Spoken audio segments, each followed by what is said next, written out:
Hi everyone, আসসালামু আলাইকুম। আশা করি সবাই খুব ভালো আছেন। আমিও খুব ভালো আছি। আজকে আপনাদের সাথে কিছু কথা শেয়ার করব। আসলে কাইন্ড অফ কাস্টমাররাই জিজ্ঞেস করেন যে আপু 3 দিন আগে যে অর্ডারটা কনফার্ম করতে বলেন আর আপনি একদিন আগে কেকটা বেক করেন, যে কেকটা কি বাসি হয়ে যায় না? আপনি কি আমাদের বাসি কেক দিবেন 3 দিন আগে অর্ডারটা নিয়ে? আসলে আপু এটা নর্মাল, তোমরা জানো না বোধহয়, আমাকে জিজ্ঞেস করো। আর তাই ভাবলাম যে এত এত মেসেজ আছে, তো আমি একটা ভিডিওর মাধ্যমে তোমাদের এটা জিনিসটা ক্লিয়ার করে দিই।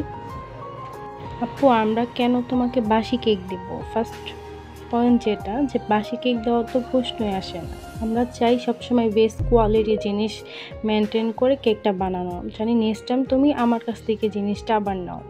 তো সেই ক্ষেত্রে বাসি দেওয়ার কোনো প্রশ্নই আসে না। আর দ্বিতীয়ত, আমরা একদিন আগে অর্ডারটা নেই কেন, মানে একদিন আগে কেকের কাজটা করলে আমরা যে সুগার সিরাম দেই প্লাস গানার্স দেই ব্যবহার যে করি, সেগুলো কি এক রাত ফ্রিজিং হলে সেট আপ হয়, এই জন্যই। আর টেস্টটা বেশি ভালো লাগে, আর একটা কেক 3 দিন পর্যন্তই ভালো থাকে।